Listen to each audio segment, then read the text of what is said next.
Баршаңызға сәлем, сіздермен бүгін осындай керемет булочка дайындаймыз. Пышный булочканың рецебі қажет болса, видеоны соңына дейін қараңыздар. Видеоның астына құрамын қалдырып кетемін.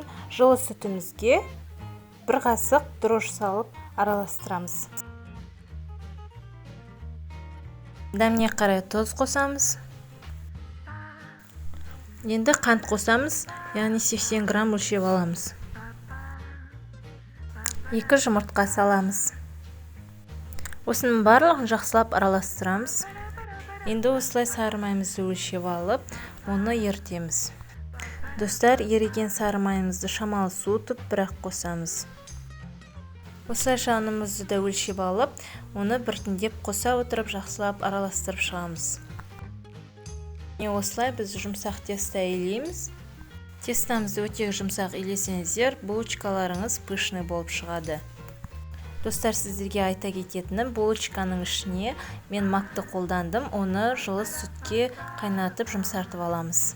Макты өте баяу отта жұмсарғанша қайнатамыз. Оның рецебін сіздерге видеоның астына қалдырамын. Тестамызды да жұмсақ етіп илеп алдық. Енді осыны 1,5-2 сағатқа жылы жерге бетін жауып қойып қоямыз.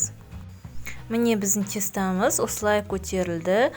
Жарты сағат сайын өздеріңіз басып қоюға болады, сонда тесталарыңыз одан да күшті болып көтеріледі.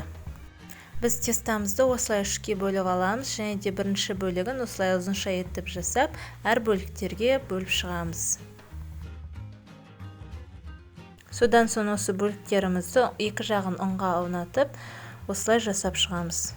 Енді біз булочка жасауға кірісеміз. Осылай тестамызды ұзынша етіп жайып шығамыз. Енді осы жайылған тестамыздың үстіңгі жағын осылай кесіп аламыз, және де қалған бөлігіне макты жағамыз. Содан соң булочканы осылай орап шығамыз. Мінекей достар, булочкаларды жасап болдым. Үстіне жұмыртқаның сарысын жақсаңыздар, булочкаларыңыз жылтыр болып шығады. Мінекей достар, өздеріңіз көріп тұрғандарыңыздай, осындай қалыңдықта булочка пісіргілеріңіз келсе, дәл осы рецепт арқылы жасап көріңіздер. Барлықтарыңызға ас болсын. Алдағы уақытта сіздермен керемет рецепттерді бөлісетін боламын. Міндетті түрде жіберіп алмай қарап отырыңыздар.